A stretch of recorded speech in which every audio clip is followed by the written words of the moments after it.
desse amor é esse que me conquistou, me seduziu e a minha vida transformou.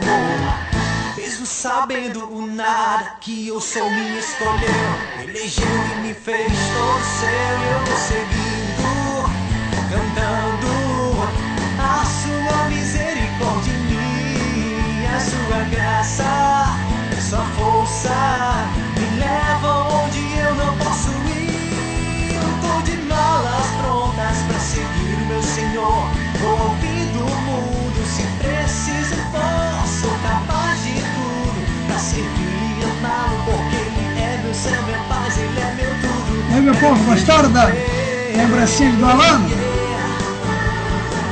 Olha o sorriso dele, que barato.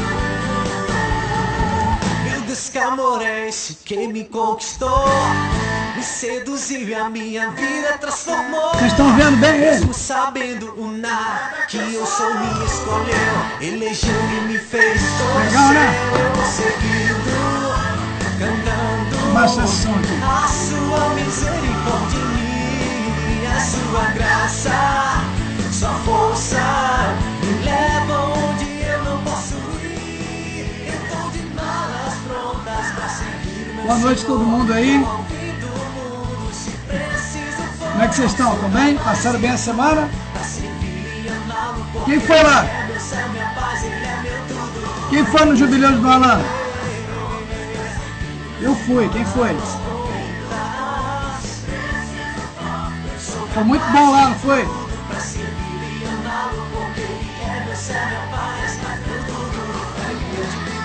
Dançar não, tá bom.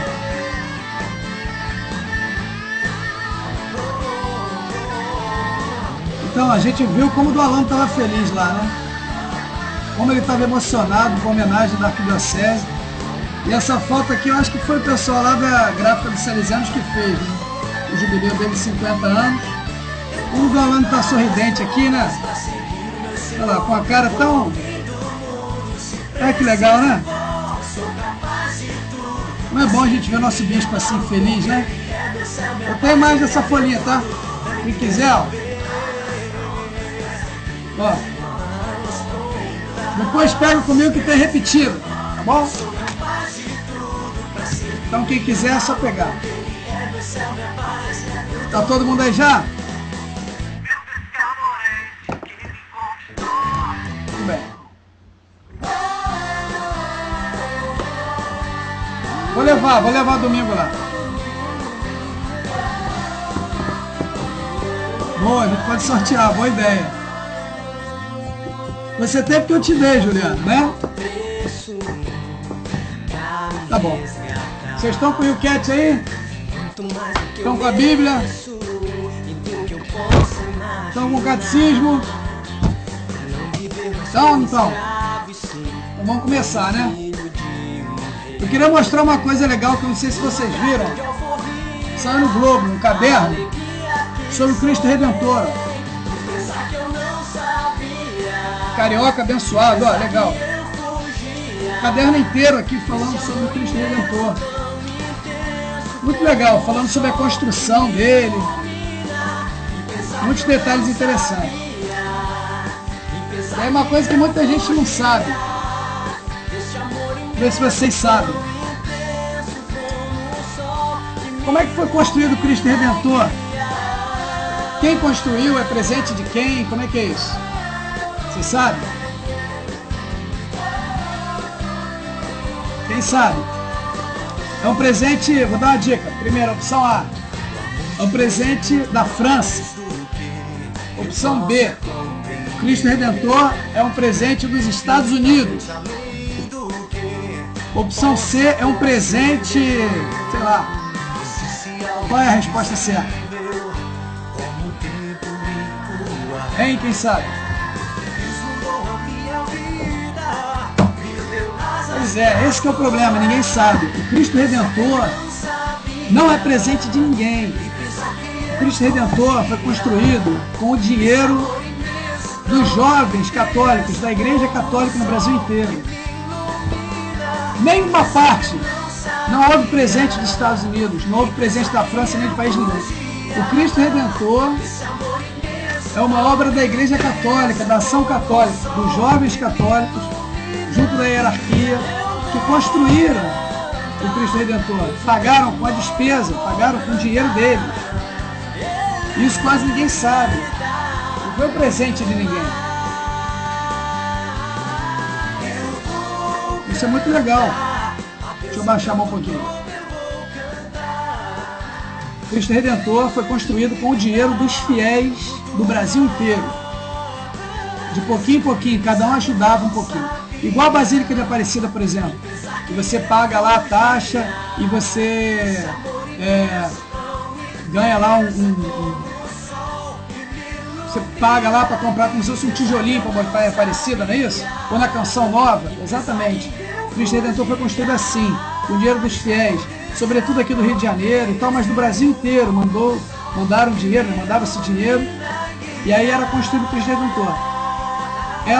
Foi uma obra de engenharia, de arquitetura e de arte, de várias pessoas envolvidas, e havia 2 arquitetos ou engenheiros brasileiros, aqui explica bem, e havia um francês também. Bom, chega de Shalom, né? Tá bom de Shalom, não é isso? Deixa Shalom aqui. E aí foi construído isso com dinheiro de brasileiros. Houve, na equipe que coordenava os arquitetos e engenheiros, havia um arquiteto, um engenheiro francês, um artista francês, mas que estava sendo pago para fazer o que fez. Ele cuidou, acho que da mão e da cabeça, que foram encomendados e vieram. Tem um esquema desse.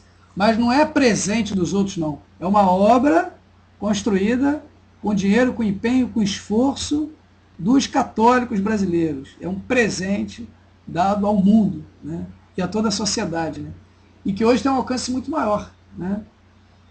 O que o Estado fez, a União, na verdade foi o Brasil que fez, não foi outro país. O Brasil cedeu o território, o terreno do Corcovado para a Arquidiocese do Rio de Janeiro para que ela construísse o Cristo Redentor. E eles então construíram um monumento, fizeram até uma espécie de licitação, né? Um concurso para ver qual a peça que ia ganhar. Aí ganhou primeiro uma que tinha Jesus no colo, tinha Jesus com o mundo na mão direita e a cruz na mão esquerda, ou o contrário. E aí acabou que o pessoal não gostou porque ficou chamando de o Cristo da bola, né? Porque tinha um mundo. Aí mudaram de ideia, aí resolveram fazer uma coisa mais simples e mais bela ao mesmo tempo, mostrando a força dele, o Cristo Redentor, né?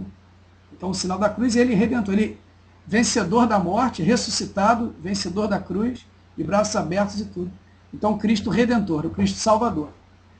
Mas ao mesmo tempo a gente vê como ele depois teve um alcance muito maior, até os analistas dizem isso, quer dizer, hoje não é só a questão do Cristo Redentor, ele de braços abertos, a questão do acolhimento, como ele simboliza bem o Brasil, como ele mostra como que Deus, acima de tudo, pairando acima de tudo, né? Dos bens e dos males, das alegrias e das tristezas de toda a cidade, de todo o país, e Jesus, sobre tudo isso, de braços abertos, abençoando a todos, acolhendo a todos. Ou seja, como isso tem um sentido hoje não só para a Igreja Católica, mas para o mundo todo, para o Brasil, e agora também como maravilha do mundo, para o mundo todo. E isso é uma conquista nossa, um dom de Deus, sobretudo, mas é também uma conquista dos católicos e da Igreja.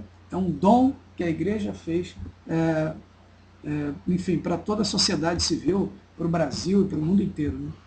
Então depois vale a pena ver esse caderno, quem quiser. É muito legal. Bom, tá bom, né? Já estamos aqui há 10 minutos, vamos fazer a nossa oração inicial e entrar então no YouCat, tá bom? Vocês gostaram da musiquinha de entrada? Shalom? Sou Shalom, né? Eu gosto muito da Shalom, de fato. Bom, vamos fazer a nossa oração então. Em nome do Pai, do Filho e do Espírito Santo. Amém. Vinde, Espírito Santo, enchei os corações dos vossos fiéis e acendei neles o fogo do vosso amor.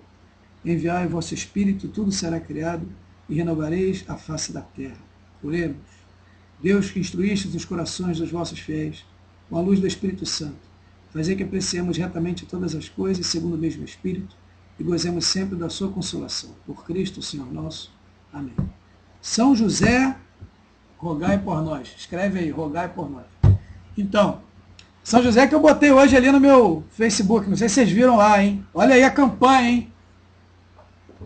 Depois da fantasia dos desenhos, a realidade dos santos, os verdadeiros heróis da fé. Então troca a sua foto do perfil lá, tira lá a sua fotinha ou a foto do desenho animado que estava lá e coloca a foto do seu santo de devoção.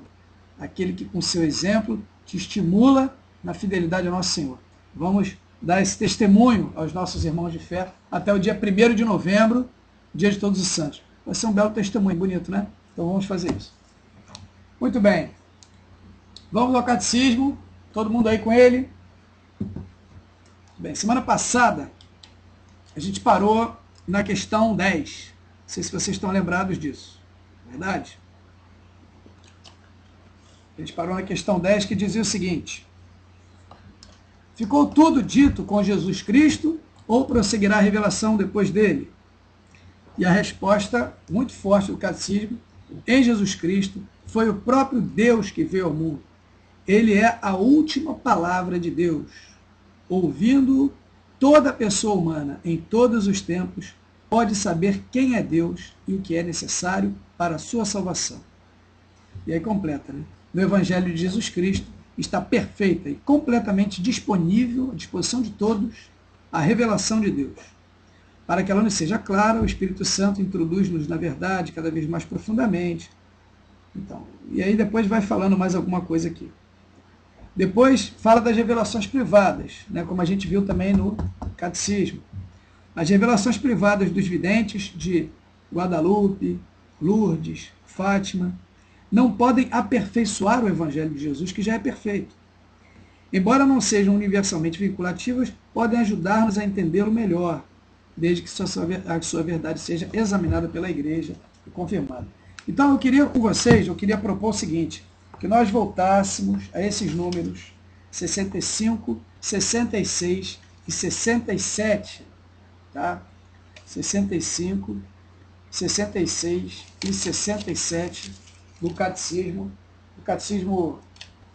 original, né? Do catecismo, tem mais imagenzinha de Dom Bosco aqui, eu estou cheio de imagem dele, ó. De Dom Bosco não, do Alano, outro Dom.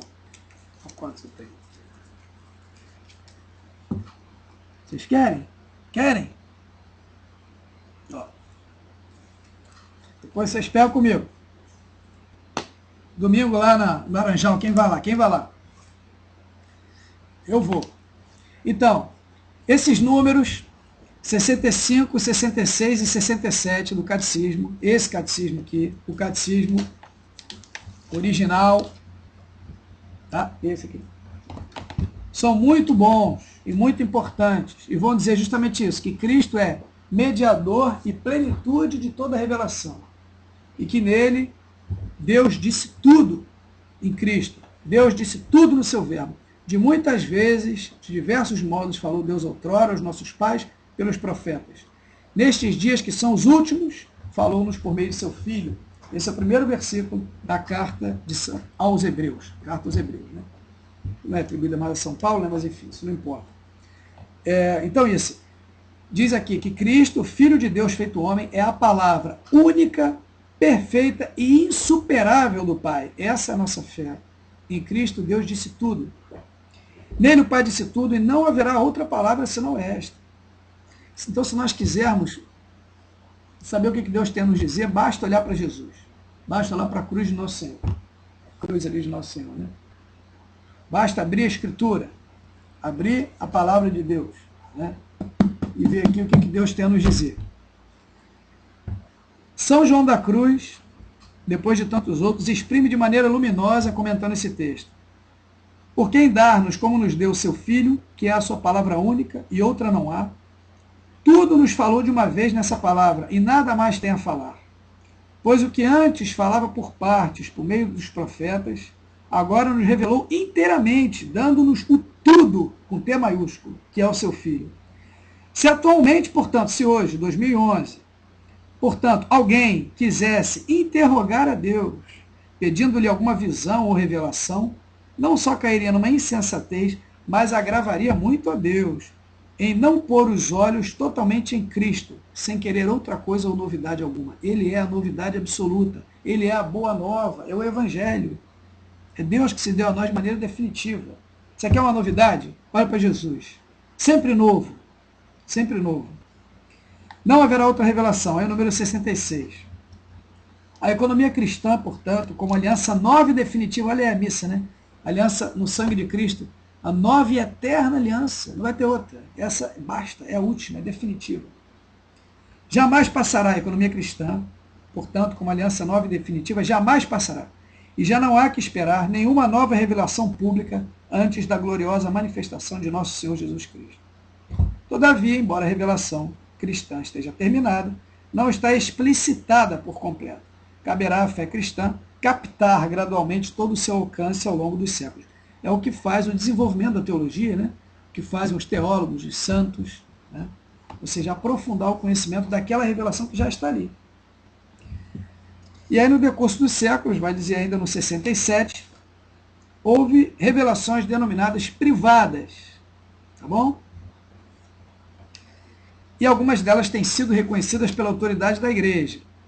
Não pertencem, contudo, ao depósito da fé. A função delas não é melhorar ou completar a revelação definitiva de Cristo, mas ajudar a viver dela com mais plenitude em uma determinada época da história. Guiado pelo magistério da igreja, o senso dos fiéis sabe discernir e acolher, porque nessas revelações constitui um apelo autêntico de Cristo ou dos seus santos à igreja. Vocês lembram? Semana passada a gente viu quais eram esses casos. Por exemplo, revelações de Fátima, de Guadalupe, de Lourdes e outras quaisquer revelações que sejam aprovadas pela igreja. Bom? Então é isso. Essas revelações, elas não pertencem ao depósito da fé, não acrescentam nada, o depósito está fechado, mas elas podem nos levar justamente a viver com mais fidelidade esse depósito, tá bom? Todo mundo comigo? Depois o último parágrafo do número 67 diz assim: a fé cristã não pode aceitar revelações, entre aspas, porque não são revelações, que pretendam ultrapassar ou corrigir a revelação, com R maiúsculo, da qual Cristo é a perfeição. Este é o caso de certas religiões não cristãs e também de certas seitas recentes que se fundamentam em tais revelações. E quais seriam esses casos? Vocês lembram? Bota aí, quem lembra?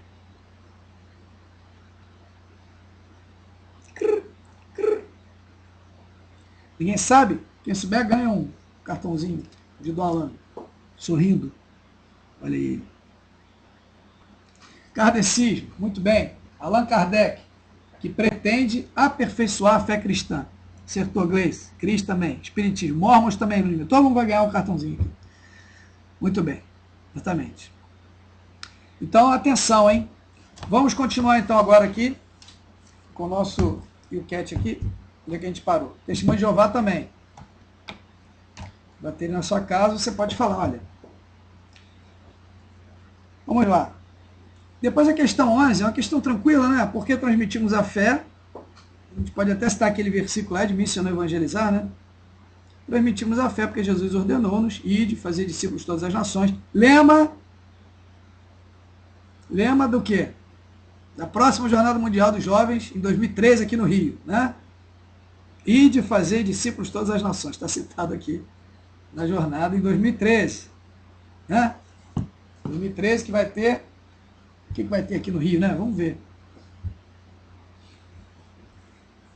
E aí então diz, ou seja, nenhum cristão autêntico deixa a transmissão da fé apenas ao cuidado dos especialistas, catequistas, párocos, missionários. Somos cristãos para os outros. Nós é que devemos ser esses especialistas. Vocês, jovens, devem ser os especialistas na transmissão da fé aos outros jovens. Cada um de nós deve se empenhar em tentar transparecer o rosto de Jesus para aqueles que convivem conosco. Esse é o grande desafio nosso. Então isso, ou seja, é um pouco o que diz lá o documento de Aparecida, né, que nós devemos ser discípulos missionários. Né? Todos nós somos missionários, todos os discípulos somos missionários. E aí tem uma citação aqui de Madre Teresa, bastante interessante. Né? Aliás, tem uma citação de Blaise Pascal aqui, né? Na página 18. Olha que frase que ele diz aqui, né? Fora de Jesus Cristo, nada sabemos do que é Deus, a vida, a morte e do que somos nós próprios. fora de Deus não sabemos nada disso. Né? Bela frase. E aí depois, na página 19, nós temos a pergunta 12, que é uma boa pergunta e vale a pena a gente ver aqui. Diz assim: como sabemos o que pertence à verdadeira fé? Como sabemos o que pertence à verdadeira fé? Blaise Pascal devia ser santo, é verdade, mas parece que ele não morreu muito plenamente em comunhão com a igreja, não. Ele parece que tinha tendências jansenistas. Era uma época difícil, né, da história da igreja, mas eu sempre gostei muito dele também. Eu acho ele um precursor. Um grande santo também na sua vida, pelo menos. Ele é um grande homem de fato. Quem conhece Blaise Pascal se encanta realmente com a forma como ele... Né? Número 12. Como sabemos o que pertence à verdadeira fé? E aí o número 12 diz o seguinte: encontramos a verdadeira fé na Sagrada Escritura e na tradição viva da igreja. Então atenção, né? Sagrada Escritura e tradição. Sagrada Escritura e tradição, ou seja, é isso, né? Essa é a fonte da revelação, né? Não são duas fontes, é uma única fonte, mas como que se ramifica, né? Na tradição escrita e na tradição oral. Tradição escrita é isso, é a Sagrada Escritura, é a palavra de Deus. Boa noite, Larissa, tudo bem? Seja bem-vinda. A Sagrada Escritura é isso, é a tradição escrita. E a tradição oral, a tradição falada, transmitida, né? O Novo Testamento, veja, esse número é um número bom, hein? Vamos estar atentos, olha o que diz aqui. O Novo Testamento surgiu da fé da igreja. Escritura e tradição pertencem-se mutuamente. A transmissão da fé não ocorre primordialmente através dos textos. Santo Hilário de Poitiers, bispo da Igreja Antiga, doutor da Igreja, santo doutor da Igreja, dizia, olha só a frase dele: a Sagrada Escritura está escrita no coração da Igreja mais do que em pergaminho. Está escrita no coração da Igreja mais do que em textos.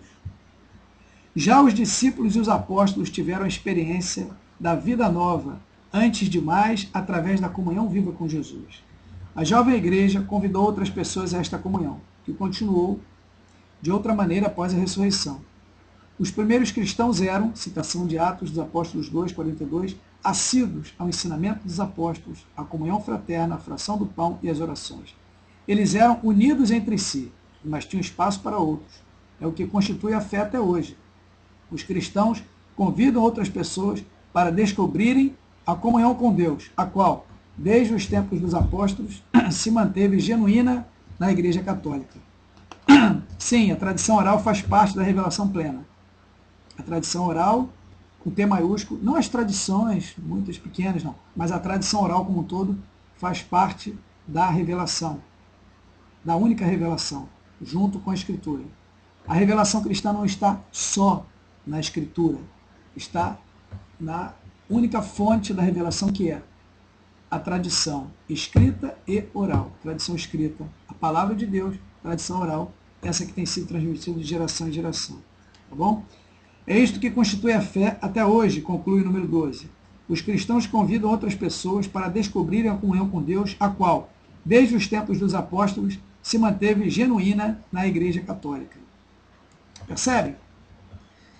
Por que esse número 12 é importante? A quem que ele vai, de certa forma, confrontar ou responder? Sobretudo aos nossos irmãos protestantes, que vão pegar a ideia da sola escritura, né? Só a escritura. E, bom, é o que a igreja vai dizer, mas como só a escritura? Como é que foi escrita a escritura, né? Aqui o próprio número vai dizer como nasceu a Bíblia. Veja, uma coisa importante da gente ter em mente, gente. Olha só. Igreja e Bíblia. Bíblia especificamente Bíblia, não palavra de Deus, Bíblia. Bíblia que nós temos aqui. Bíblia e igreja. O que fundamenta o quê? Responda aí. Uma fundamenta a outra fundamenta uma, como é que é isso? Veja. A palavra de Deus, como é que nós sabemos que a Bíblia é a palavra de Deus? Isso que eu quero dizer. É porque a igreja diz que ela é a palavra de Deus. Ou seja, a gente pode ver os livros que os protestantes desconsideram. Não é, Ludmila, não é a Bíblia que fundamenta a igreja. É o contrário. É a igreja que fundamenta a Bíblia. A igreja que fundamenta a Bíblia. A igreja está aqui, tá? A Bíblia está aqui. Ó. A igreja é que fundamenta a Bíblia. Quero dizer, se não fosse a igreja, quem ia dizer para você que a Bíblia é a palavra de Deus? Quer dizer, alguém escreve alguma coisa e diz que aquilo ali é a palavra de Deus? Quem disse? A igreja. A igreja provém da palavra, a igreja provém de Cristo, sim. Mas é que tá, por isso que eu não falei palavra, eu falei Bíblia. Não falei palavra de Deus, falei Bíblia. A Bíblia é a palavra de Deus ou não? A Bíblia é a palavra de Deus. Mas assim, a Bíblia é a palavra de Deus enquanto ela é aberta, enquanto ela é proclamada, enquanto ela é anunciada. A palavra de Deus é viva, dinâmica, eficaz. A Bíblia é o livro que tem a palavra de Deus de maneira estática, documentada. Está claro isso, mais ou menos? Gente, o que eu quero dizer é o seguinte, vejam. Quem escreveu a Bíblia? Quem escreveu a Bíblia? Escrevam aí. Quem escreveu a Bíblia? O Espírito Santo. Tá, sozinho? Como é que ele fez? Ele foi... É verdade. É isso, a igreja que sustenta. Veja, a Bíblia foi escrita também pelos autores sagrados. Os autores sagrados, exatamente. O Espírito Santo e os autores sagrados. O que vai dizer Dei Verbum? Isso aqui é o Vaticano II, hein? Compêndio Vaticano II. Muito bom ter também, tá? Vou tentar achar Dei Verbum aqui. Fala dos autores sagrados. Agora eu não vou achar.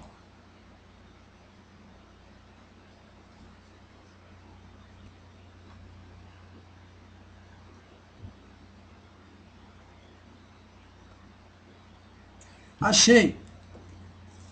Dei Verbum, número 11. Diz assim, palavras nos documentos conciliares.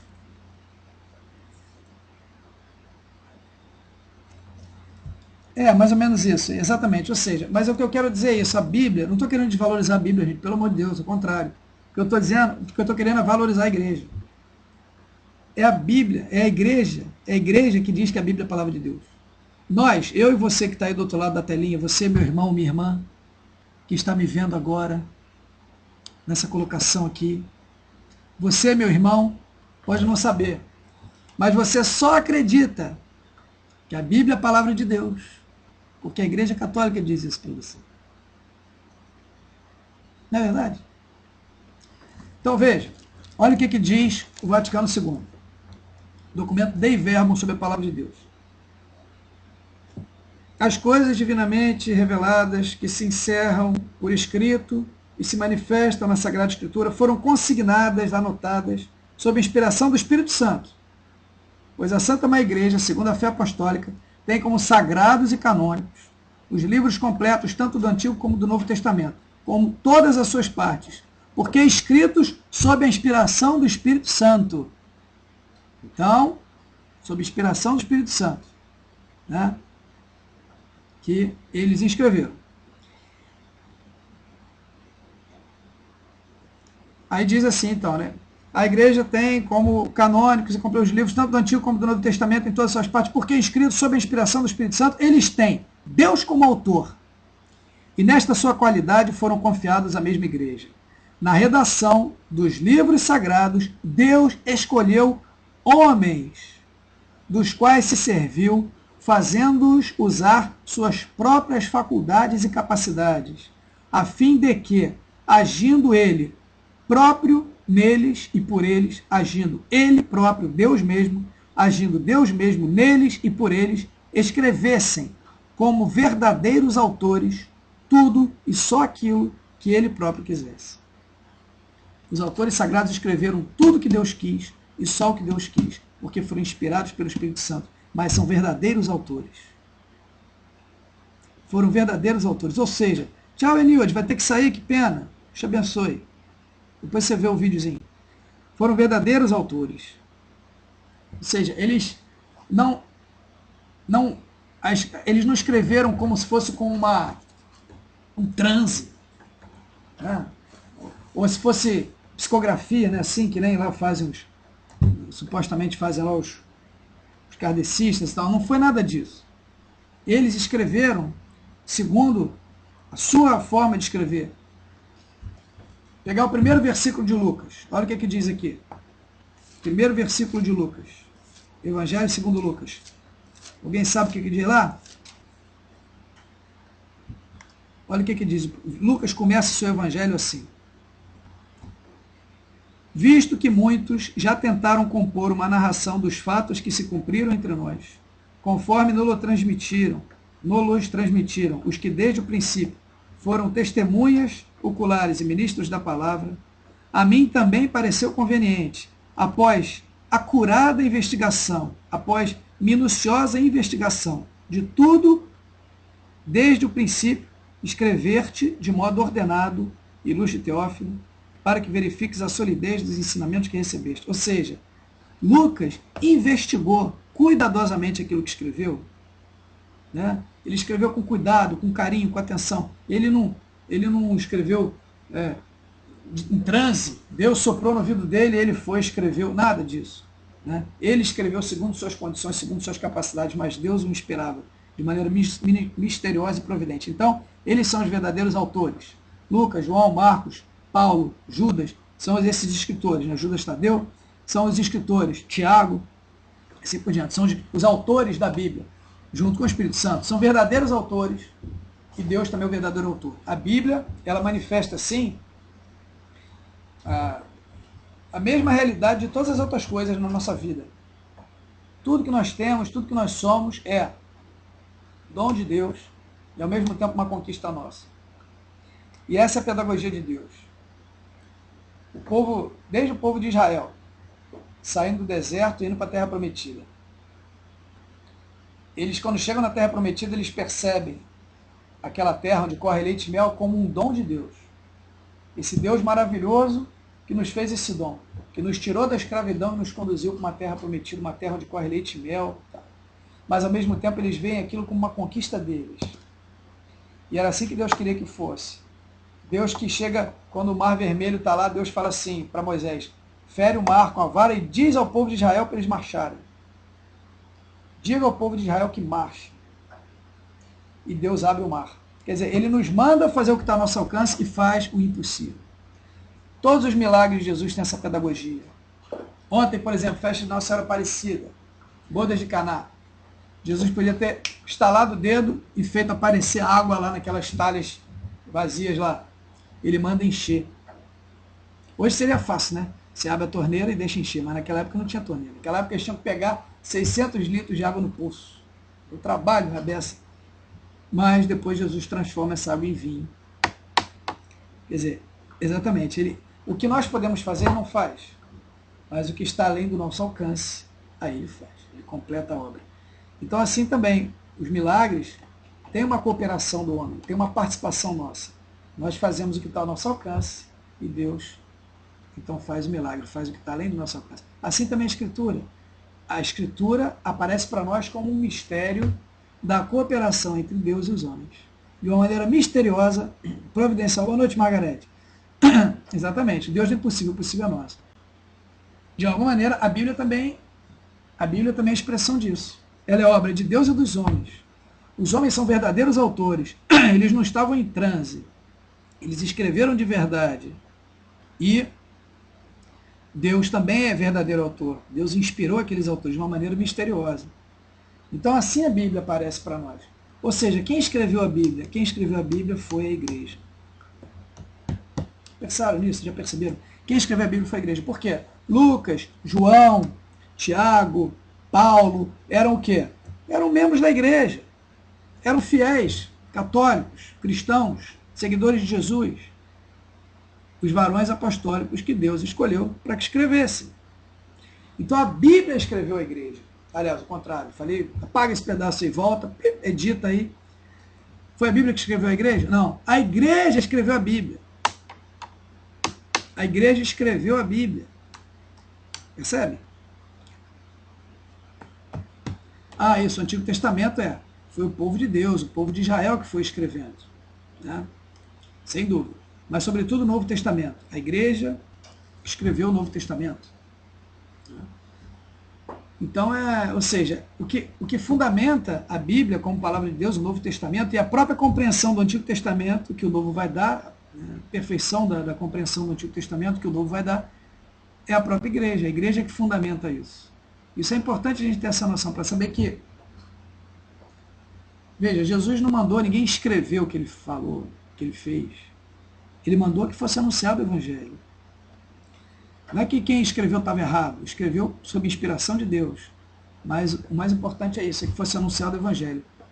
A Escritura e a tradição, elas se complementam de alguma maneira, né? A Escritura, ela documenta para que a tradição não se perca, ela afirma. E a tradição, ela dinamiza para que a Escritura não fique uma palavra morta, né? Isso, a ideia da igreja vem desde o Antigo Testamento. A igreja é o novo Israel, né? O povo de Israel, o povo que caminha no deserto, é um sinal, uma figura da igreja, né? Então nós vamos ver isso aqui depois.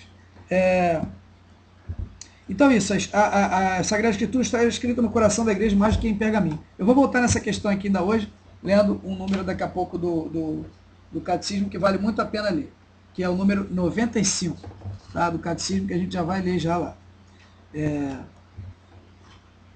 Acho que a gente já pode ler agora, então. Vamos ler logo. Quem tiver com o Catecismo normal, esse aqui, o número 95 diz o seguinte: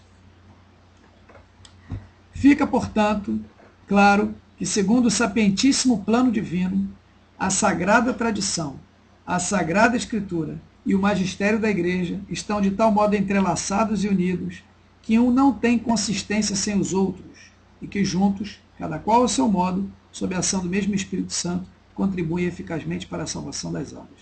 Então, o magistério da igreja é isso, a autoridade que foi dada por Deus à igreja de definir o que é tradição e o que não é tradição, o que é de fé e o que não é de fé, o que faz parte do cânon sagrado e o que não faz parte.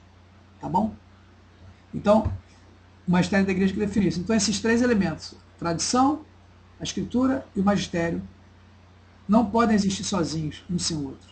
A tradição não existe sem a Escritura, assim como a Escritura não pode existir sem a tradição. Aquele padre Paulo Ricardo costuma dizer, né? Meus filhos, não vamos pensar que a Bíblia caiu do céu, assim, ó. Viram a Bíblia caindo do céu? Ó. Ela não caiu do céu, com zíper e tudo, como ele diz, né? Não, meus filhos, ela foi escrita pelos homens sob inspiração divina. Então é assim: magistério, tradição e Escritura, tá bom? Eu ia pegar um número agora. Lembrei o que eu ia ver. Vou pegar um versículo para vocês, que está na própria Escritura. Quem tiver com ela, abra lá. Vou ver se eu acho aqui, né? 2 Timóteo, acho que é isso. 2 Timóteo 2,2, não é isso?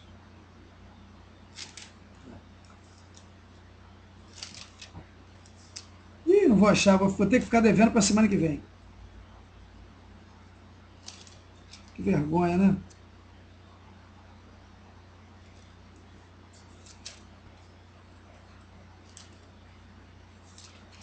Bom, tem uma aqui, mas não é exatamente o que eu queria, não, sabe?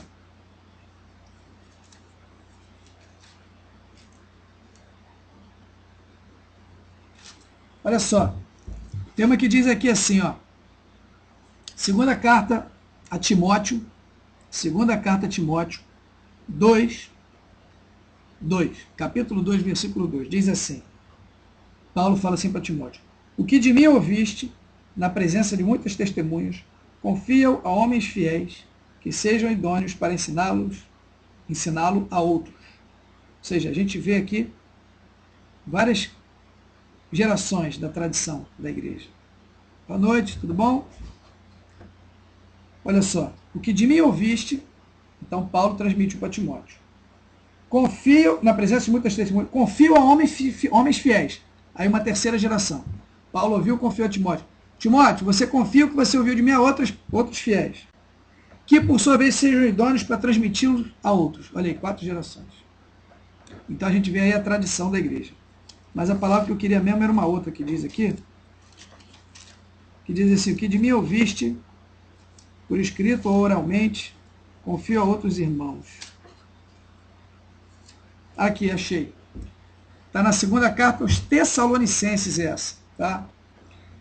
Segunda carta aos Tessalonicenses, capítulo 2, versículo 15, diz assim: portanto, irmãos, ficai firmes, você aí, meu irmão, minha irmã, ficai firmes, guardai as tradições que vos ensinamos, oralmente ou por escrito.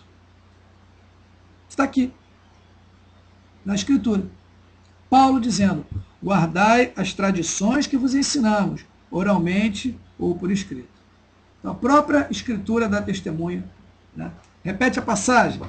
Segunda carta de São Paulo aos Tessalonicenses 2:15. E a primeira que eu citei é 2 Timóteo 2:2. 2 Timóteo 2:2. O que de mim ouviste, transmite a outros, que sejam aptos a transmitir a outros.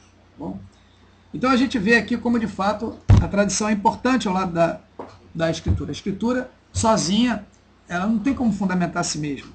É a igreja que fundamenta a Bíblia. Não a palavra de Deus é eterna, a palavra de Deus não passa. Passa o céu e a terra, mas a palavra de Deus não passa. Olha aqui, ó.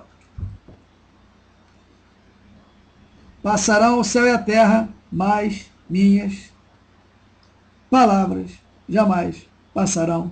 Mateus 24:35. A palavra de Deus não passa.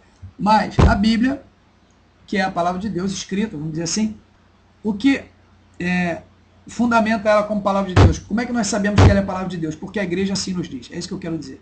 Então é a igreja que autentica, dá autenticidade, né? É isso, a palavra de Deus, e mostra que isso de fato é de fé, isso nós recebemos, isso não passa, isso aqui não tem valor, isso não é a palavra de Deus, isso não é. É a igreja que define isso, tá bom? Número 13 é um bom número. Pode a igreja enganar-se em questões de fé? E aí olha a resposta, que interessante. A totalidade dos crentes não pode errar na fé, porque Jesus prometeu aos seus discípulos mandar-lhes o Espírito da verdade e conservá-los na verdade. Então é isso que nós acreditamos, que a igreja não erra como um todo. A igreja, na sua doutrina, na sua fé, ela tem essa assistência do Espírito Santo, por isso ela não erra. Vale a pena, talvez, a gente ter essa precisão nos termos, hein? Vamos lá. Qual é a diferença de inspiração do Espírito Santo e de assistência do Espírito Santo? Vocês sabem? Quem souber ganha um doce de leite, que eu ganhei aquele dia. Um ordem aqui. Está perdido aqui. A diferença é entre inspiração do Espírito Santo e assistência do Espírito Santo. Veja, inspiração do Espírito Santo é um termo próprio para os varões apostólicos que escreveram a Sagrada Escritura. Lucas, Paulo, Tiago, João, Marcos, Mateus, etc. Eles escreveram sob a inspiração do Espírito Santo. Eles foram inspirados pelo Espírito Santo. A assistência do Espírito Santo é dada à igreja perpetuamente, para que a igreja, com autoridade, interprete adequadamente os textos que nos foram deixados por esses varões apostólicos. Para que a igreja consiga discernir, esse texto é inspirado, esse texto não é. Por exemplo, Evangelho segundo São Tiago, não é inspirado. Sei lá, Apocalipse segundo, não é inspirado.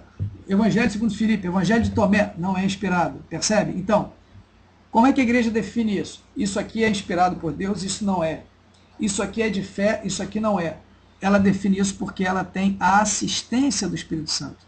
O Papa Bento XVI, o Colégio dos Cardeais reunidos em concílio, por exemplo, no Concílio Vaticano II, tinham a assistência do Espírito Santo. O Espírito Santo os assistia, para que eles pudessem. Então, perceberam a diferença? Então, veja, não tem nenhum mal a gente num grupo de oração, num ambiente ou em qualquer... Deus me inspirou e eu disse isso. Eu estou sentindo que Deus está me inspirando para fazer isso, fazer aquilo. Não tem nenhum mal nisso, não tem nada de errado. Tá bom. Mas a inspiração, tecnicamente, é isso. A inspiração é a assistência própria que o Espírito Santo deu aos varões apostólicos. A inspiração que deu a eles para que escrevessem os textos segundo o que Deus quisesse. Tá bom? Agora, a assistência não. A assistência é o Espírito Santo que assiste, que acompanha com a sua providência a igreja e os responsáveis, a hierarquia da igreja, que é um carisma, né, para que possam interpretar autenticamente, sem erro, a doutrina da fé e aprofundar a doutrina da fé e manter a ortodoxia, etc. Tá bom? Qual é a pergunta da Lohane? Não é inspirado, mas pode ter fatos que são verdadeiros? Sim. O nome dos pais de Maria, Joaquim e Ana. Os pais de Nossa Senhora, Santana e São Joaquim. Nós sabemos por causa de textos apócrifos do Evangelho segundo São Tiago. Tá bom? Mas que não são canônicos, não são inspirados. Tá bom? Então podem ter coisas verdadeiras. Mas não devem deslumbrar a gente. O que nós devemos buscar é o texto inspirado, a palavra de Deus. Porque isso sim tem valor infinito, isso não passa, né? Então isso, né? Aí depois ele comenta aqui o número 13, tal como os discípulos acreditavam em Jesus de todo o coração, também um cristão pode confiar totalmente na igreja, se procurar o caminho da vida, né? E assim por diante. A igreja transporta, através do tempo, olha que frase bonita, a igreja transporta através do tempo uma verdade viva que é maior do que ela mesma. Vejam isso, meus irmãos. Olha, eu estou sem voz, hein? Vou dar um intervalinho, vou ali pegar uma água e voltar. Só vou deixar essa frase para vocês meditarem, hein? A igreja transporta, através do tempo, uma verdade viva que é maior do que ela mesma. Fala-se do depositum fidei, o tesouro da fé, que deve ser preservado. E aí, claro, caso alguma verdade seja deturpada ou questionada, cabe à igreja trazer novamente à luz aquilo que se creu todos os tempos e assim por diante, etc. e tal. Tá bom? Então, meus caros, a nossa formação dá um intervalinho e volta já. Tá bom? Fiquem aí com o Shalom. Já volto. Vou pegar água.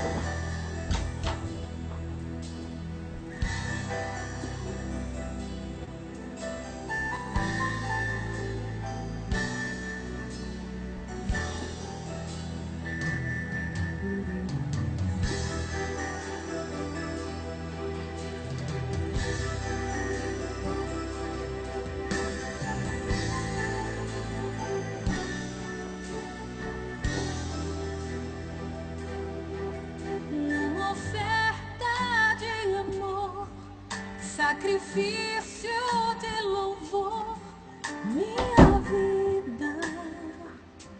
Pronto, voltei. Chega de Shalom aqui.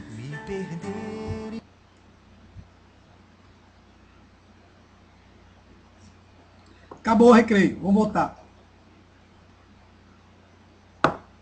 Já voltei, acabou o recreio, hein? Vamos lá. Tá bom. Copinho do Shrek, olha que legal. Vocês estão vendo o Shrek aqui? Bobagem, né? Bom. Tinha que pegar mais água, peguei só um pouquinho. Vamos agora para o número 14. Olha a pergunta do número 14. É verdadeira a Sagrada Escritura? O que vocês me diziam? É ou não é? É, claro que é. Os livros da Sagrada Escritura ensinam com certeza, fielmente e sem erro, a verdade de Deus, porque são inspirados, ou seja, foram escritos por inspiração do Espírito Santo e tem Deus por autor. E aí vai ter os números 103 a 107, onde o Catecismo vai falar justamente sobre a Sagrada Escritura. Tá? O Catecismo falando sobre a Sagrada Escritura, ele fala muito bem, tá? É muito bom, muito preciso. E aí tem um número aqui, que chama atenção, que a gente vai ver se a gente conseguir chegar no número 19. Bom, depois a gente vê se a gente chegar no número 19. Vamos ver. Vamos devagar. Mas aí o comentário do número 14 diz assim, que interessante. A Bíblia não caiu do céu feita, nem Deus a ditou a autômatas, isto é, a escritores inconscientes. Não, eles estavam perfeitamente conscientes do que estavam escrevendo, escreviam segundo seus conceitos, suas concepções, suas impressões, sua experiência com Cristo. Como Lucas escreveu, depois de uma investigação cuidadosa, eu resolvi transcrever e anotar aquilo tudo que eu colhi. Então, são verdadeiros autores. Não caiu do céu, pronto, são autores. Ou seja, a Bíblia, a Escritura, como tudo na nossa vida cristã, é um mistério da cooperação entre Deus e os homens, como na nossa vida. Veja, gente, bodas de ouro, daquele casalzinho lá da paróquia. Padre, o que é isso que eu estou lendo? O quê? Aonde? Ah, foi no catecismo. Não, foi onde? Ah, não, foi aqui no YouCat. Eu estava lendo o comentário número 14, tá? Comentário número 14. A pergunta número 14. A Bíblia não caiu do céu feita, nem Deus a ditou a autômatos. Veja, bodas de ouro, de prata na tua paróquia. Aquele casalzinho de velhinhos lá, 50 anos juntos. É um dom de Deus, né, para cada um dos dois, mas é também uma conquista deles. Veja, você imagina, por exemplo, né, aquele casal que está anos juntos, primeira vez que se viram, né? Nossa, aquele encanto, aquela menina linda. Ah, essa sim vale a pena. Ele é um anjinho, ele é diferente. Ai, eu quero casar com ela. Ah, eu vou fazer ela feliz. E aquela menina também, né? Que tinha que ter uma música romântica agora que eu vou botar aqui. Aquela menina que fala, ah, ele é lindo, e ele é tão legal, e ele é uma gracinha, e ele sim vale a pena, e eu quero casar com ele. Ou seja, naquele primeiro momento, há um encanto, né? Você agradece a Deus, Senhor, obrigado Deus, por essa menina, por esse cara, né? Que legal. Então, no primeiro momento é isso, né? É aquele dom de Deus que te é feito. Mas depois é uma conquista dos dois. Um namoro de 4, 5 anos juntos. Tem que engolir sapo, tem que ter paciência, tem que ser tolerante, tem que crescer, tem que caminhar junto. Ou seja, é uma conquista dos dois também. Um dom de Deus, mas é como uma semente que eles souberam regar, souberam fazer frutificar. Tudo na nossa vida é assim, né? Tá bom? Muito bem. E é isso, né? Deus serviu-se de pessoas com suas faculdades e capacidades, ainda estou lendo o número 14 do comentário, para que agindo neles e por eles, pusesse por escrito como verdadeiros autores tudo aquilo e só aquilo que ele queria. Foi exatamente a citação do Vaticano II, Dei Verbum, número 11, como tem no número 14, tá bom? Olha aí. Né? Olha isso aqui agora, que legal, continuando. Para que determinados textos fossem reconhecidos como escritura sagrada, tiveram de ser aceitos pela Igreja Universal. Ou seja, a igreja é que definiu esse livro canônico, esse não é. Isso aqui é a palavra de Deus, isso não é. Essa é a fé que nos foi revelada pelos apóstolos e essa não é. Isso aqui é o que nós aprendemos de Jesus, isso aqui não. Quem que definiu isso? Quem que discerniu isso? A igreja. Teve de existir, portanto, um consenso nas comunidades. Sim, é o próprio Deus que nos fala por este texto. Isto é mesmo inspirado pelo Espírito Santo. Isso aqui não. Percebe? Desde o século IV, estes escritos protocristãos estão fixados no cânone das Sagradas Escrituras, tal como foram realmente inspirados pelo Espírito Santo. E aí logo depois aqui, daqui a pouco, vai ter... Meninos, vocês estão discutindo, estão no ouriço, hein, meninos? Depois vai ter aqui o cano, a gente vai ver aqui. Olha o número 15, o número 15 é muito bom, hein? Quero ver vocês me responderem essa aqui. Se vira nos 30 aqui, ó. Como pode a Sagrada Escritura ser verdade se nem tudo que nela se encontra está correto? E agora? Nem tudo que está na Bíblia está correto, como é que ela é verdade? Ahá, aí é que está o ponto. Olha a resposta, muito boa, hein? Ganha o quê? Ganha... Tá bom, doce de leite. A Bíblia não transmite precisão histórica, nem conhecimentos científico-naturais. Também os autores eram filhos do seu tempo. Eles partilhavam as concepções culturais do seu ambiente, em cujos erros, por vezes, estavam presos. Não obstante, ou seja, apesar disso, tudo o que o ser humano precisa saber sobre Deus e sobre o caminho da sua redenção encontra-se com infalível segurança na Sagrada Escritura. Essa questão número 15, eu não tiro uma palavra, eu não coloco uma palavra na resposta perfeita. Tá bom?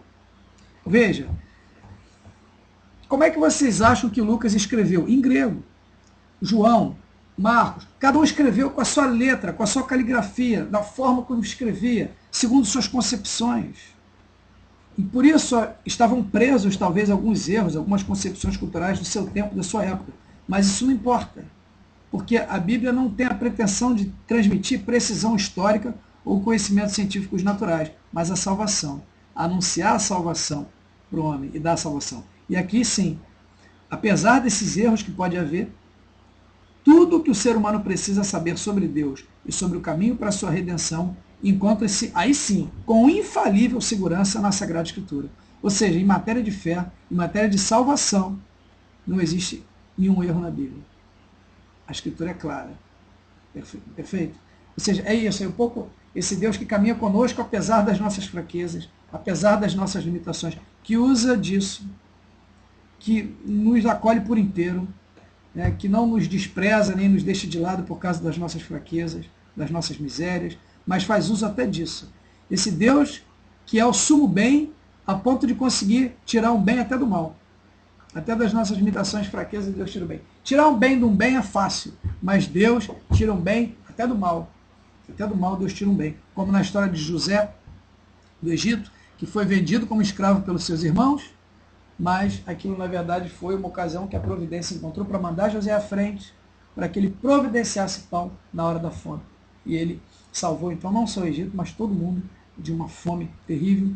Né? Quer dizer, aquele mal, e depois José interpretou dessa maneira, dizendo aos irmãos, o mal que vocês tensionavam fazer para mim, Deus converteu num bem. Deus converteu num bem. Por quê? Porque eu então depois pude salvá-los. E isso, a história toda de José é uma figura que aponta para Nosso Senhor, que também foi entregue pelos seus irmãos à morte, mas que depois esse mal converteu-se num bem, que foi a salvação para os seus irmãos. Bom, como se lê a Bíblia corretamente, um número interessante, diz assim, que a Escritura deve ser lida corretamente em atitude orante, ou seja, com a ajuda do Espírito Santo, sob cujo influxo ela surgiu. Percebe? A Bíblia foi escrita sob o influxo do Espírito Santo, por inspiração do Espírito Santo. A Escritura, a Igreja interpreta a Escritura sob a assistência do Espírito Santo. Nós também devemos lê-la, portanto, pedindo esse dom do Espírito Santo, pedindo essa assistência do Espírito Santo, essa moção do Espírito em nós, em atitude orante, vida de oração. Quem são os verdadeiros intérpretes da Escritura? São os santos, que transformam a Bíblia em palavra viva. Né? Vocês estão pegando o pé da Gleice, hein, gente? Então, depois tem alguns textos bonitos aqui. Né? Aliás, na página 19, voltando na página 19 rapidinho, tem duas citações muito boas aqui nas laterais. Uma de Bento XVI, em 2006, falando para nós. É urgentemente necessário que surja uma nova geração de apóstolos, nós, que estejam enraizados na palavra de Cristo, em condições de dar uma resposta aos desafios do nosso tempo e preparados para anunciar o Evangelho em toda parte. Bonito. E aqui embaixo tem a citação que eu peguei do Catecismo, número 95. Ele cita aqui que, na verdade, é uma citação da Dei Verbum, número 9, diz o seguinte, a mesma coisa que eu havia dito. Sagrada tradição, Sagrada Escritura estão intimamente unidas e compenetradas entre si. Ambas derivam da mesma fonte divina. Fazem com que como que uma só coisa e tendem ao mesmo fim. Ah, não é a mesma citação, não. É parecida. No número 10 é que vai dizer, 10 do Dei Verbum, que a tradição, a Escritura e o magistério, portanto, né, são indissociáveis. Depois, no número 17, não, ainda no número 16, né? Ainda no número 16, ele vai apresentar o cânone da Bíblia, os livros da Bíblia. Todos os livros do Antigo Testamento, os 46, e os do Novo, tá bom? 27 livros do Novo Testamento. Tá? E alguma dúvida nisso? Não, né? A gente poderia falar um pouco sobre aqueles livros que não tem na Bíblia protestante, né? Não sei se vale a pena.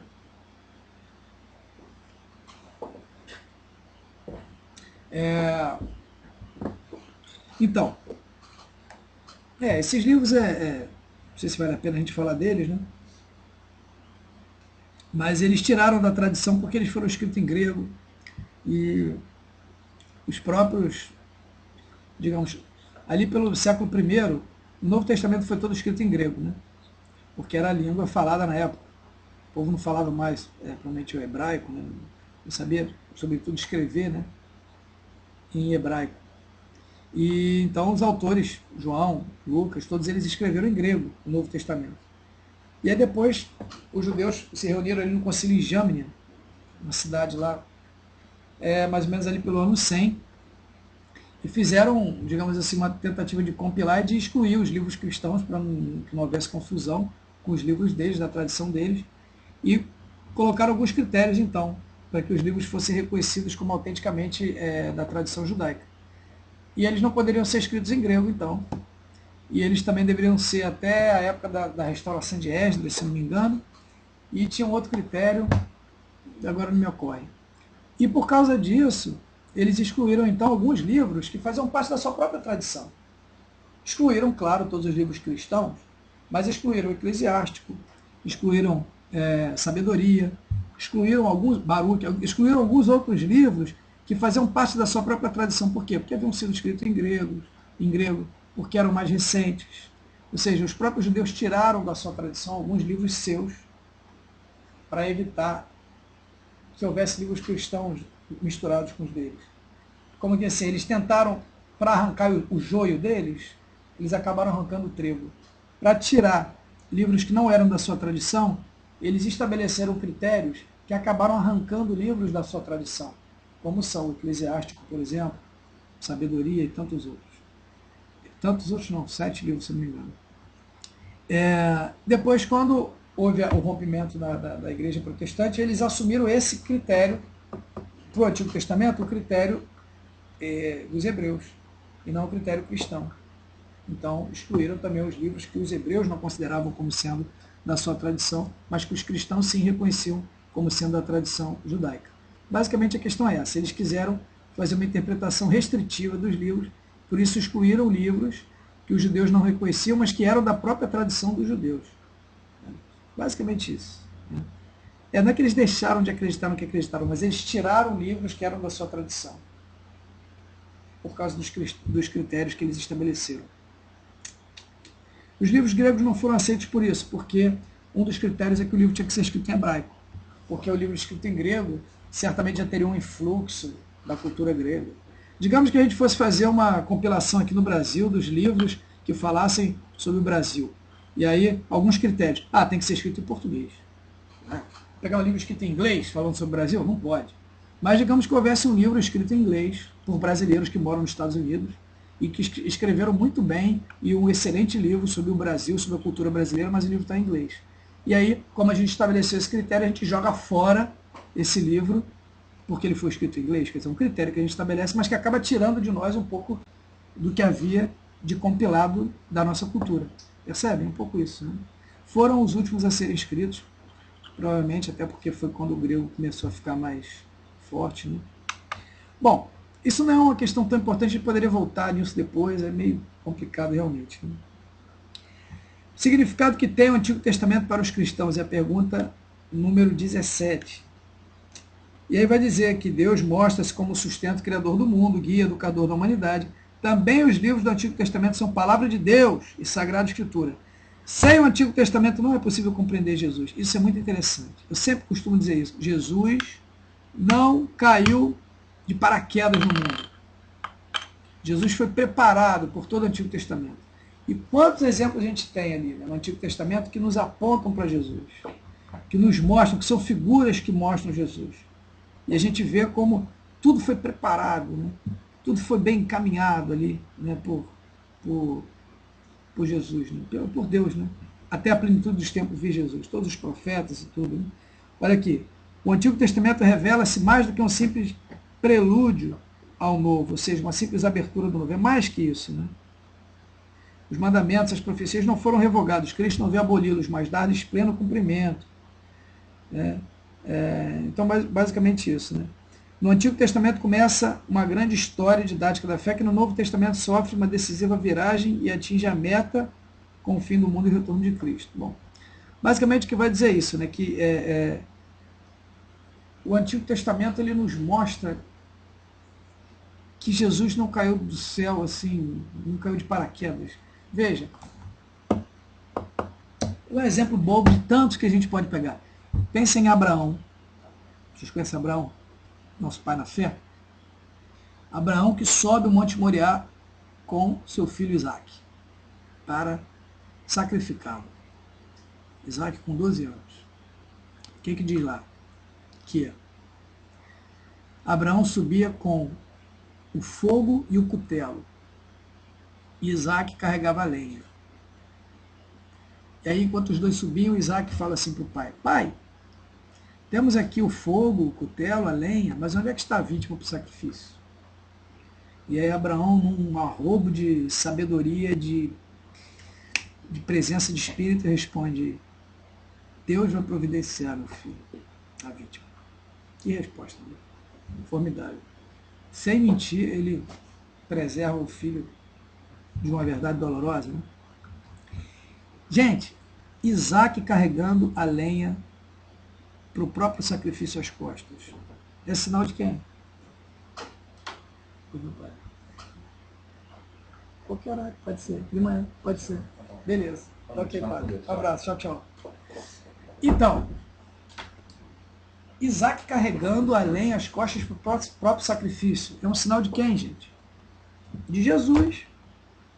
De Jesus carregando, subindo o monte, com seu pai acompanhando ao lado, doloroso, sofrido, acompanhando seu filho com a lenha às costas para o próprio sacrifício. Foi participação especial aqui do... Percebe? Então, ou seja, a gente olha e pensa, gente, séculos antes, né? Um patriarca passa por essa situação, a gente olha que a história de Cristo não é por um acaso, não veio do nada, né? Que ela tem todo um sentido. E tantos outros exemplos que a gente poderia citar na Escritura, citei um, poderia citar vários.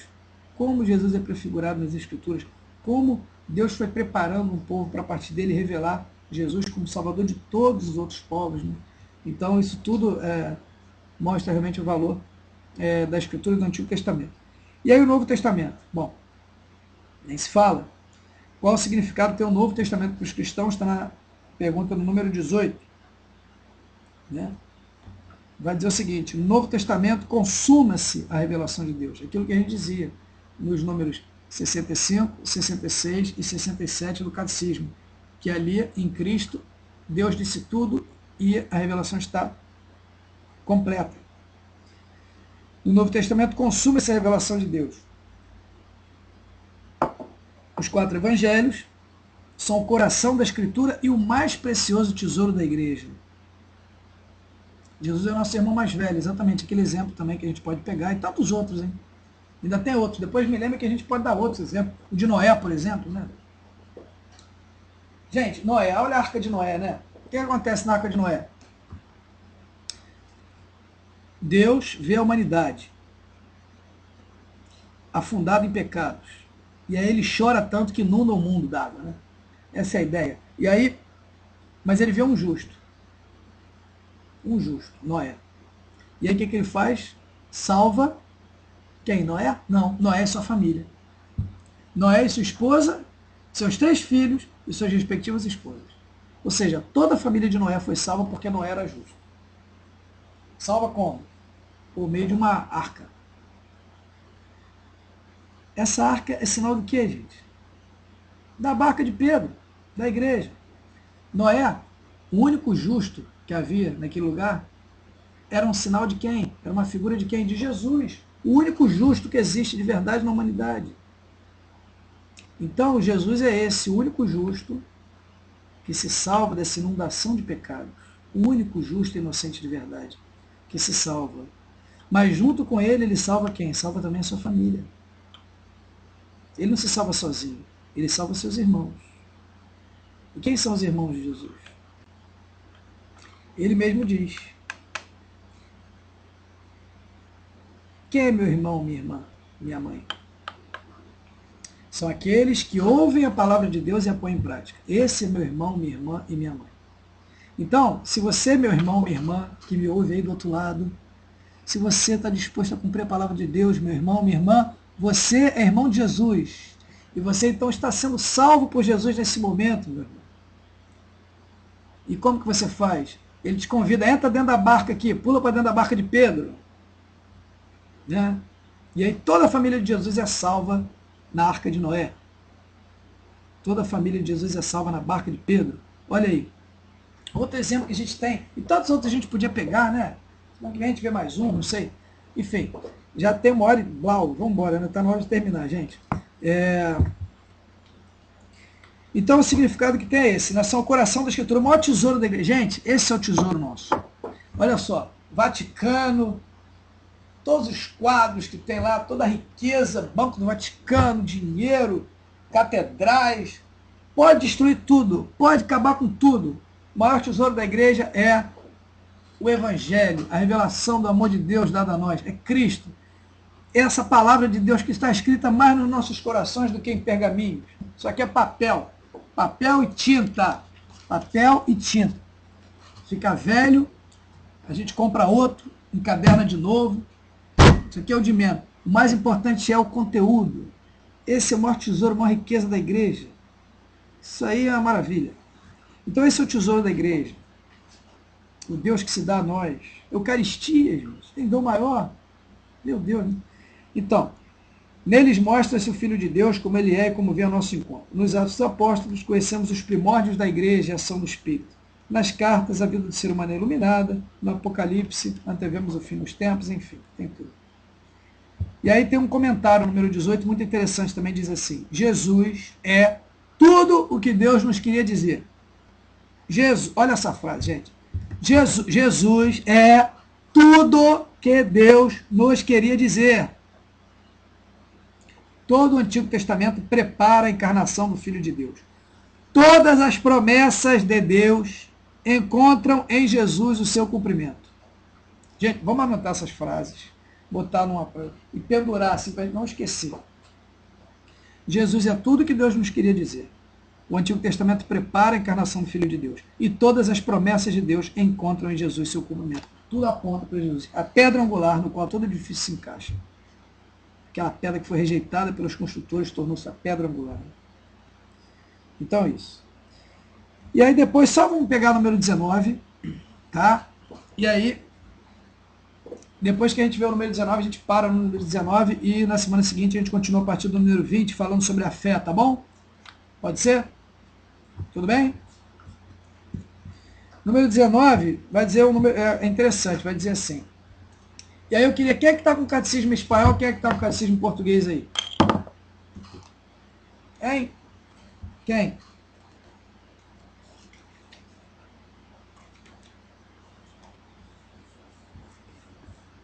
Português, espanhol, pero que sí. Mira, pasa que neste número 19 hay una diferencia entre los dos catecismos, porque lembra aquilo que eu falei para vocês,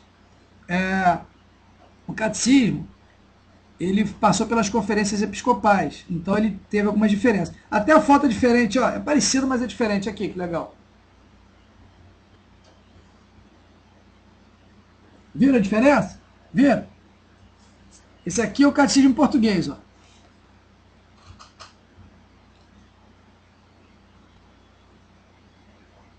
E esse aqui é o catecismo em espanhol.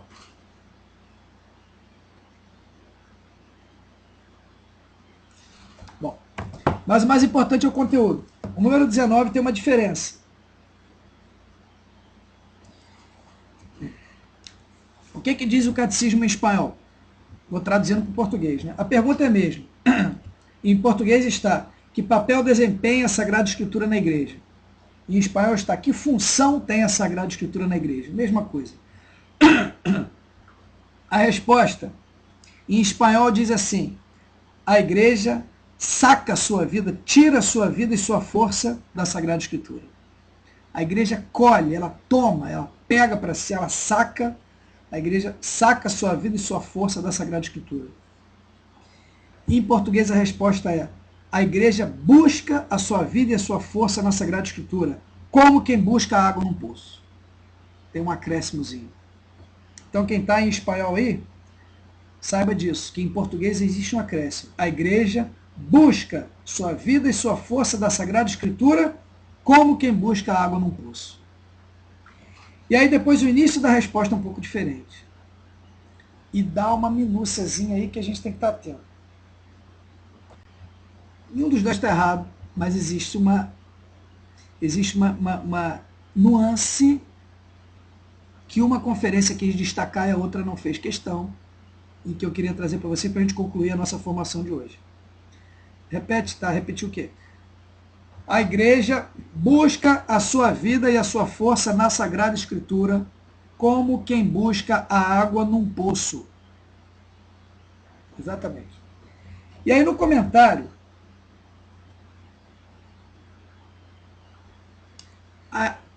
o comentário é diferente em português e em espanhol. Em português diz assim, olha como diz em português.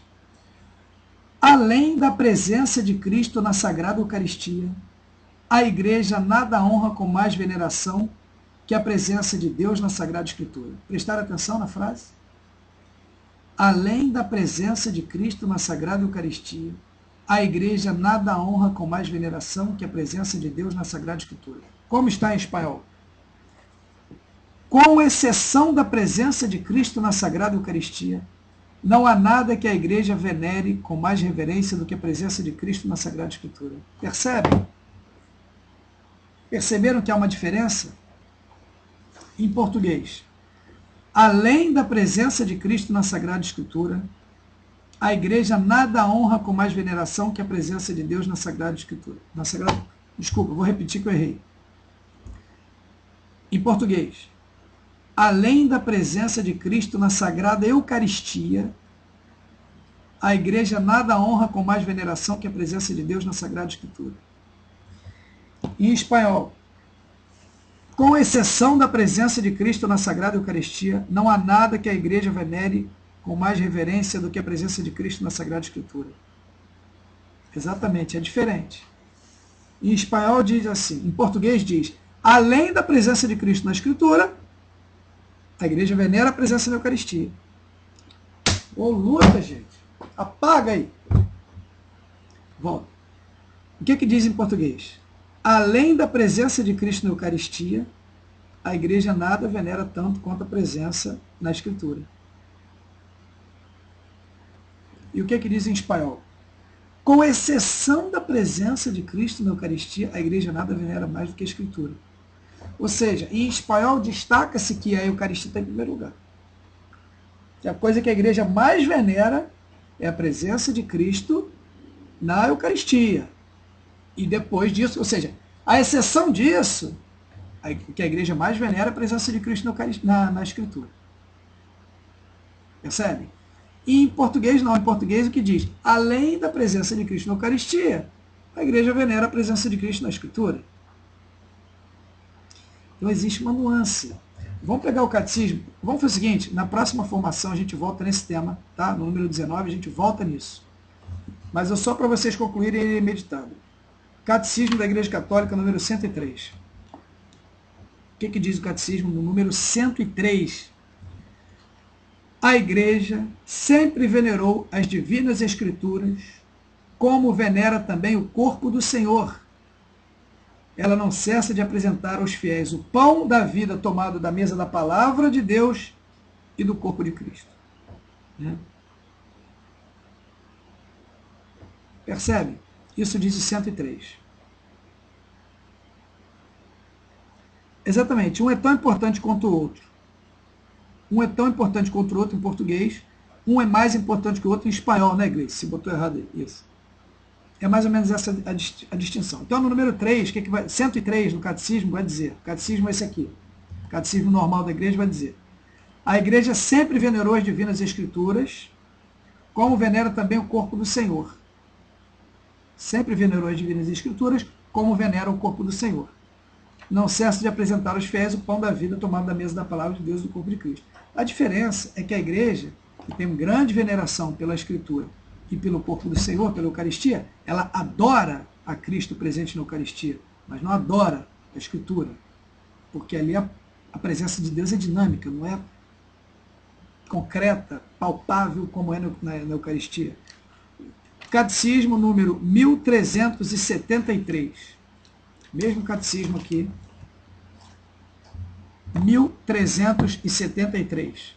Para concluir, diz aqui, a presença de Cristo na Eucaristia, no corpo e no sangue, no pão e no vinho, né? Consagrados, que deixam de ser pão e vinho.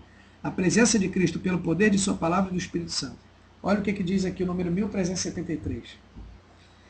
Cristo Jesus, aquele que morreu, ou melhor, que ressuscitou, aquele que está à direita de Deus e que intercede por nós, está presente de múltiplas maneiras na sua igreja, na sua palavra, na oração da sua igreja, lá onde 2 ou 3 estão reunidos em meu nome, nos pobres, nos doentes ou nos presos, como ele mesmo havia dito, nos seus sacramentos, dos quais ele é o autor, no sacrifício da missa e na pessoa do ministro, mas, sobretudo, está presente sob as espécies eucarísticas.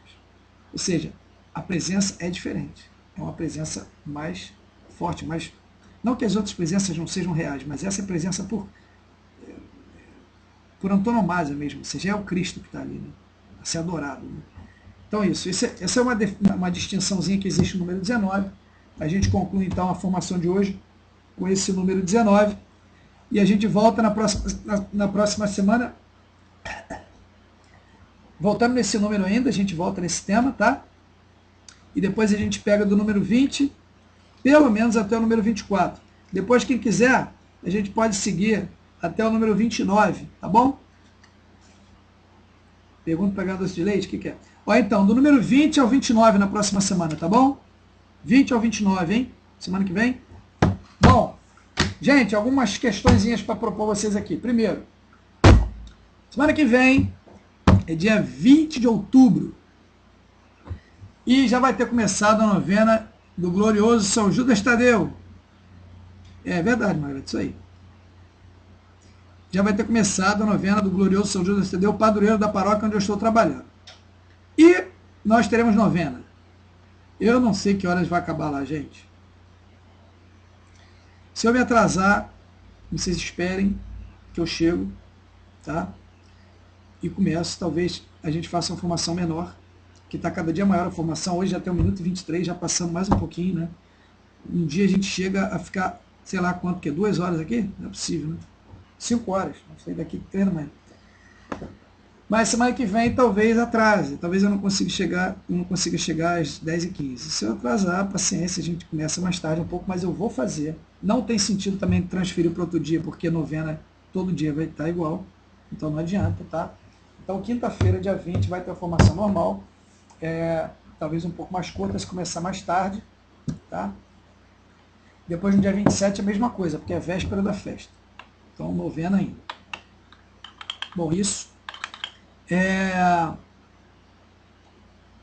Alguns avisos aí, que eu acho que vale a pena dar. Alguém tem aviso para dar aí? Quiser, vai escrevendo aí.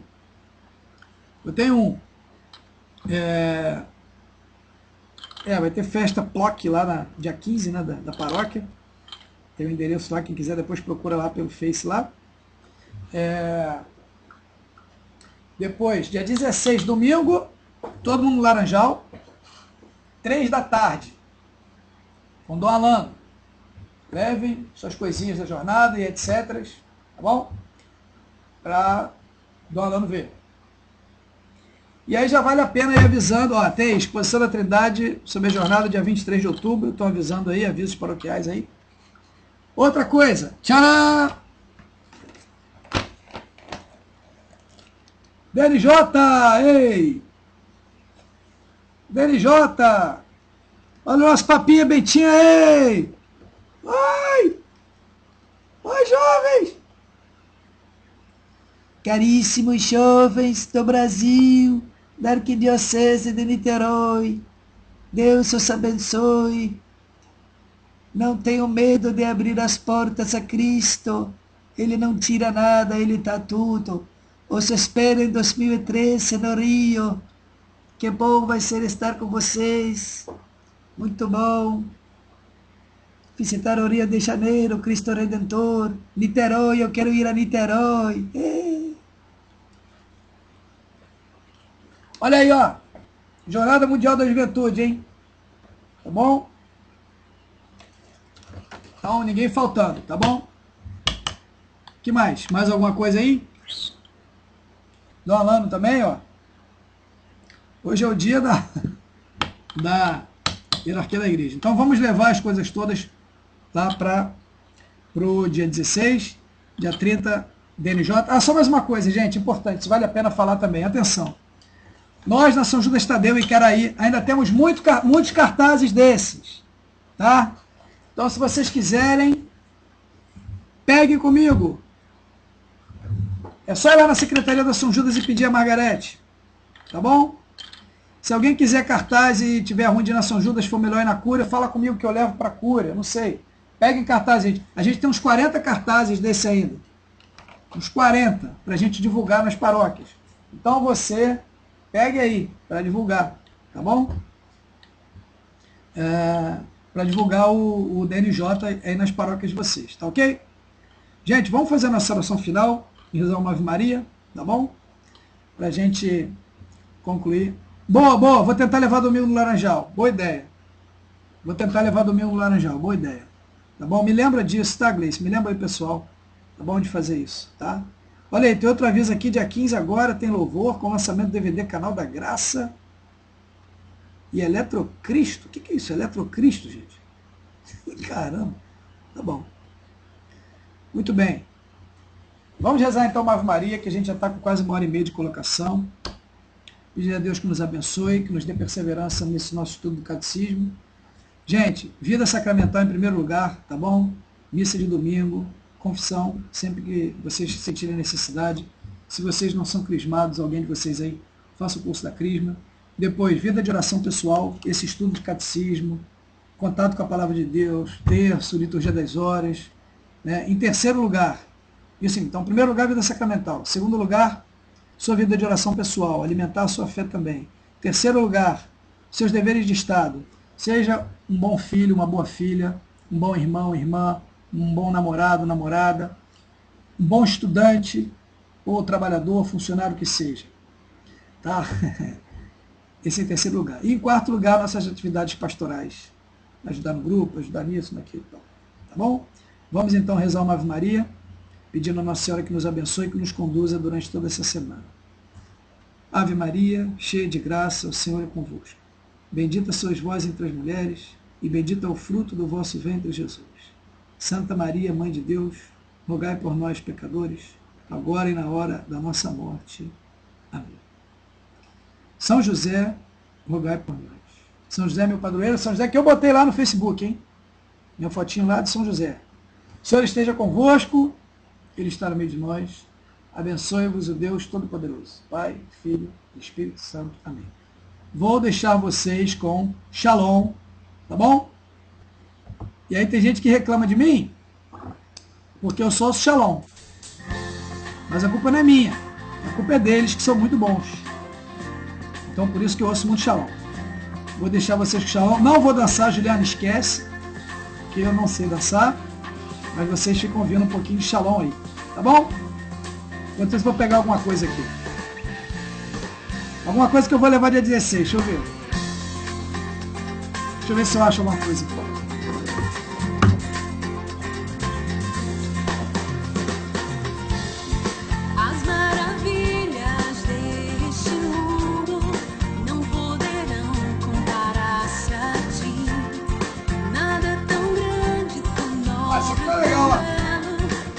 Cheiro.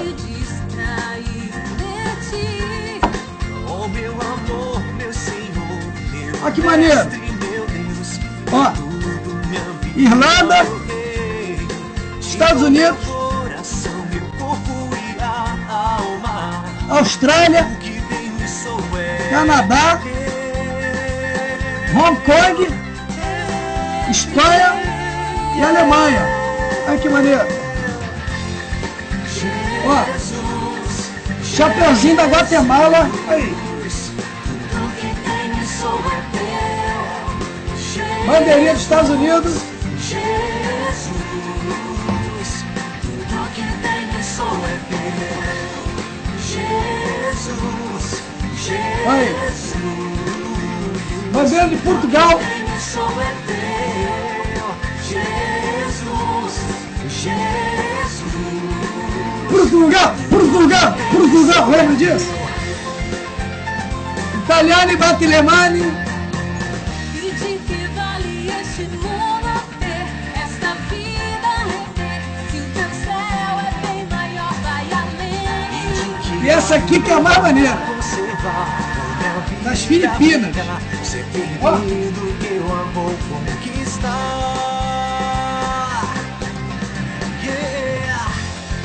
Jesus, Gostaram? Muito legal, né? Jesus, Ou é assim? Acho que é assim. sou é teu. Jesus, Jesus, tudo que tenho sou é. Cambiei um monte de coisa lá, muito legal. Gente, um beijo pra vocês. Fiquem com Deus, tá bom? E até semana que vem. Tá bom? Tudo que tenho sou é teu. Tudo que tenho, tudo que sou. Tudo que tenho sou é teu. Isso aí podia ser um mote também pra nós, né? Um lema. A gente passar o dia inteiro cantando isso. Tudo que tem, tudo que sou é teu, Senhor. Tudo que tem, sou é teu. Gente, boa noite, bom descanso, que são quase meia-noite, hein? Tchau, até a próxima.